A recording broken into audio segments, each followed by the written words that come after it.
এই রাতে আল্লাহ বছরের বাকি সময়ের বড় বড় সিদ্ধান্তগুলো পাঠিয়ে থাকেন এবং সমস্ত ভালো সিদ্ধান্তগুলো, সব ভালো ভালো সিদ্ধান্তগুলো, বড় বড় সিদ্ধান্তগুলো পাঠিয়ে থাকেন।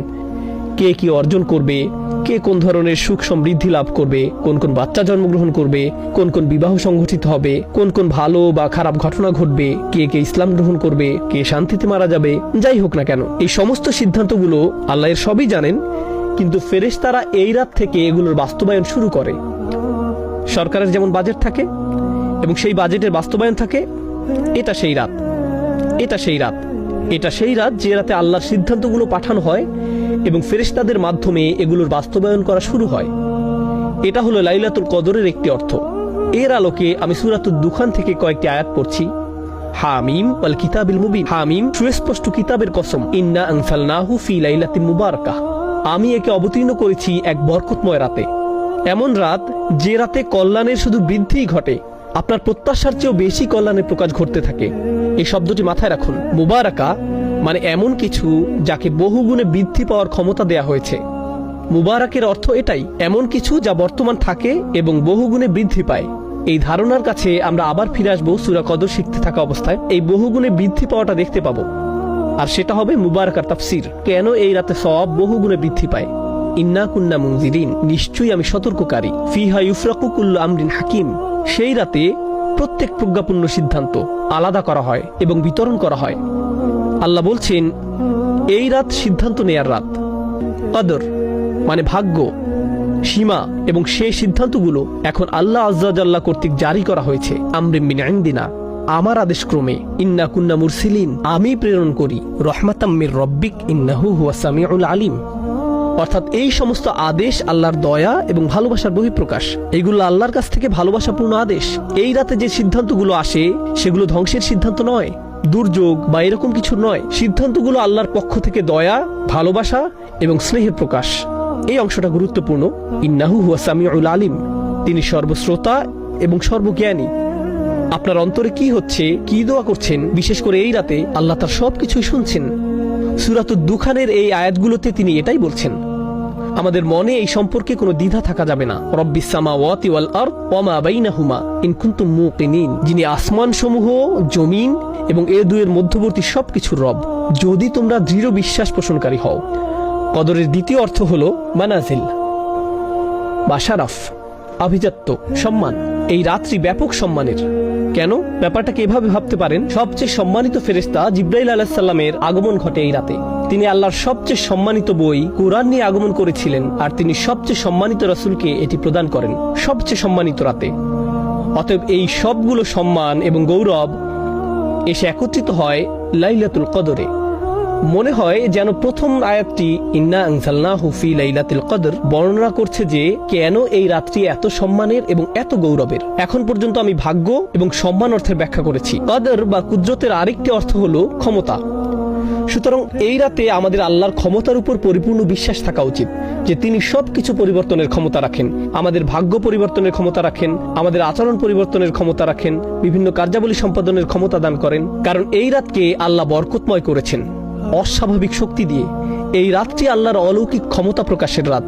মানব জাতিকে শুরু থেকে বিস্ময়কর সকল মিরাকেল প্রদান করার পর আল কোরআন প্রদান করা হয় এই রাতে, আল্লাহর সবচেয়ে শক্তিশালী কালাম। তাই আমাদের আরো বিশ্বাস থাকা উচিত আল্লাহ যে অলৌকিকভাবে আমাদের দোয়ার জবাব প্রদান করেন অন্য যে কোনো রাতের চেয়ে। আরো একটি বিরল অভিমত আমি পেয়েছি, খুবই ইন্টারেস্টিং, আর তা হলো কদর দ্বারা ভিড় করা বোঝায় বা কোনো কিছু যখন সংকুচিত হয়ে পড়ে। এই অর্থটা আমরা সূরাতুল ফজরেও দেখেছি, ওয়া আম্মা ইযা মাবতালাহু ফাকাদার আলাইহি রিজকাহ, এবং যখন তাকে পরীক্ষা করেন, তাকে পরীক্ষা করা হয় অতঃপর রিজিক সংকুচিত করে দেন। এখানে কদ এর পরিবর্তে কদর ব্যবহার করা হয়েছে। তাই কেউ কেউ বলছেন এই রাতে এত বেশি ফেরেশতার আগমন ঘটে যে এ ব্যাপারে একটা হাদিসও আছে, কিভাবে ফেরেশতারা পৃথিবীর মোট বালুকণার চেয়েও বেশি পরিমাণে এই রাতে অবতরণ করেন। এখান থেকে ইঙ্গিত পাওয়া যায় অন্য কোনো কারণে এই ফেরেশতারা পৃথিবীতে নামেন না। পৃথিবীতে অনেক ফেরেশতা এমনিতে আছেন, কিন্তু এই রাতে তিনি অনেক বেশি ফেরেশতা পাঠিয়ে থাকেন যাদের আসলে আকাশে থাকার কথা। এই পৃথিবীতে তারা আগমন করেন শুধু এই রাতের জন্য। তিনি সারা পৃথিবী জুড়ে এত বেশি পরিমাণে ফেরেশতা পাঠান যে ফেরেশতাদের ভিড় জমে যায়, শয়তানি শক্তির জন্য কোনো জায়গা আর অবশিষ্ট থাকে না। আমি যে চারটি অর্থ আপনাদের নিকট উপস্থাপন করলাম এর মধ্যে অবশ্যই সবচেয়ে বেশিবার উল্লেখিত অর্থটি সূরাতুদ দুখানের আলোকে। তা হলো এই রাতটি ভাগ্য নির্ধারণের রাত। এই রাতে বছরের অবশিষ্ট সময়ে কি কি হবে তার সিদ্ধান্তগুলো নেওয়া হয়। এখন মানবজাতির জন্য আল্লাহর সবচেয়ে মহান সিদ্ধান্ত, যা ছিল সর্বশেষ কিতাব নাজিল, সেটাও এই রাতের অংশ। এখন ফায়াম্বাগি আন তুআদ্দা লাইলাতুল কদরে ঈদা নুজুলিল কুরআন।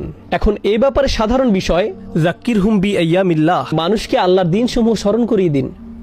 আল্লাহর দিনগুলোর মাঝে এক্ষেত্রে রাত, সবচেয়ে মূল্যবান রাত হলো কোরআনের রাত, অর্থাৎ লাইলাতুল কদর। তিনি বলেন, এটা মূলত মুফাসসির ইবনুল আশুর বলেন, এই রাতকে কোরআনের ঈদ হিসেবে মনে করা উচিত, যেন এটা কোরআনের বর্ষপূর্তি, যা আমরা এই রাতে উদযাপন করছি। এখন ওমা আদরাকা মা লাইলাতুল কদর, শবে কদর সম্বন্ধে আপনি কি জানেন? ক্ষমতা প্রদর্শনের রাত, ভাগ্যের রাত, সিদ্ধান্ত গ্রহণের রাত। এই রাতটি সম্পর্কে আপনি কি জানেন? কোন বিষয়টি এই রাতের মূল্য বুঝতে সাহায্য করবে? এই প্রশ্ন করার মাধ্যমে আল্লাহ বলছেন, আমি এখন আপনাকে বলতে যাচ্ছি লাইলাতুল কদরের প্রধান কোন বিষয়টি আপনার জেনে রাখা উচিত, যে মূল ব্যাপারটি আপনার আত্মস্থ করা দরকার, যেন তোমরা এই রাতের মূল্য দিতে পারো, যেন এমন কারোর মতো না হয়ে পড়ো যে এই রাতের সুযোগ কাজে লাগায় না। আলোচনা চালিয়ে যাওয়ার পূর্বে একটা কথা বলতে চাই, কোনটি সেই রাত আমরা সেটা জানি না। এর পিছনে কিছু বিজ্ঞতা আপনাদের সাথে শেয়ার করতে চাই, যা বিশেষ করে ইমাম রাজি এবং অন্যান্যরা বলেছেন। আল্লাহ কেন আমাদেরকে রাত্রি নির্দিষ্ট করে জানালেন না? এমন একটি বর্ণনাও আছে যে রাসূল সাল্লাল্লাহু আলাইহি সাল্লাম রাত্রির কথা মনে করলেন, কিন্তু এরপর তাকে ভুলিয়ে দেওয়া হয়। ইমাম রাজি ব্যাপারটাকে রাসূল সাল্লাল্লাহু আলাইহি সাল্লামের জীবনের আরেকটি ঘটনার সাথে তুলনা করেন। এক ব্যক্তি ঘুমাচ্ছিল, রাসূল সাল্লাল্লাহু আলাইহি সাল্লাম আলী রাদিয়াল্লাহু তাআলা আনহুকে বললেন লোকটিকে নামাজ পড়ার জন্য জাগিয়ে দিতে। তো আলী রাদিয়াল্লাহু তাআলা আনহু লোকটির কাছে গিয়ে তাকে নামাজের জন্য জাগিয়ে দিলেন। আলী তখন জিজ্ঞেস করলেন, সাধারণত আপনি নিজেই এই ধরনের কাজ করতে পছন্দ করেন, আপনি আমাকে কেন করতে বললেন? আমি সব সময় দেখেছি ভালো কাজ করার কোনো সুযোগ দেখলে অন্য কাউকে বলার পূর্বে আপনি নিজেই তা করেন। আমি কৌতূহলী, আপনি এই কাজ কেন আমাকে দিয়ে করালেন? তখন তিনি বললেন, যদি আমি তাকে জাগাতাম আর সে অলসতা প্রদর্শন করত, সে আমার কথা না শুনে আমাকে ঘুমের ঘরে সরিয়ে দিত, তখন সেটা কুফরি হয়ে যেত। সে যদি তোমার প্রতি বিরক্তি প্রকাশ করত, তাহলে প্রমাণ হতো সে শুধু অলস। সে যদি আমার কথা না শুনতো, তাহলে সেটা অনেক বড় একটা ব্যাপার হতো। ও আলামু আন্না ফীকুম রাসূলুল্লাহ, এই ব্যাপারটা মাথায় রেখে চিন্তা করুন, আমরা যদি জানতাম আজ লাইলাতুল কদর কিন্তু আমরা মিস করলাম, তখন এটা হবে বিশাল এক অপরাধ। গোটা একটা সূরা নাজিল হবার পর যে এই রাতের মর্যাদা কত বেশি, কিন্তু ইমানদার ব্যক্তি যদি এমন করে, ধুর আজ ভালো লাগছে না, তখন সেটা হতো ভয়ঙ্কর এক অপরাধ। কারণ এই রাতের মর্যাদা যেমন বিশাল, তেমনি একে ভুলে যাওয়া বিশাল অপরাধ। এটা আসলে আল্লাহর দয়া যে তিনি সেই দরজা উন্মুক্ত করেননি, তিনি বলেননি এটা হলো সেই রাত, আর কোনো সমস্যা নেই। আল্লাহ আমাদেরকে তাদের অন্তর্ভুক্ত করুন যারা বিনয়ের সাথে এই রাতের অনুসন্ধান করে এবং খুঁজে পায়। যাই হোক, এখন লাইলাতুল কদরের প্রথম উপকারিতা, লাইলাতুল কদরি খায়রুম মিন আলফি শাহর। শবে কদর হলো 1000 মাস অপেক্ষা শ্রেষ্ঠ। কেউ কেউ এই 1000 মাসকে আক্ষরিক অর্থেই নিয়েছেন এবং গণনা করে বের করেছেন 1000 মাস সমান সমান 83 বছর 4 মাস। সুতরাং আজকে যদি শবে কদর হয় আর আপনি ফজরের নামাজ আদায় করেন, তাহলে আপনি 83 বছরের জন্য ছুটি নিতে পারেন। না না, এমনটা নয়। এই আয়াতের অর্থ এটা নয়। আরেকটি ব্যাপার যেটা লক্ষণীয়, আল্লাহ তাআলা বিভিন্ন পরিমাপে সময়ের উল্লেখ করেন, যেমন হাজার বছর, আলফা সানাতিন, কখনো যোগ করেন মিম্মা তাউদ্দুন, তোমাদের গণনার হিসেবে। অন্য কথায় এই আয়াতে এই অর্থটাও এখানে সুপ্ত আছে যে তোমাদের গণনার হিসেবে 1000 মাস থেকেও এই রাত উত্তম।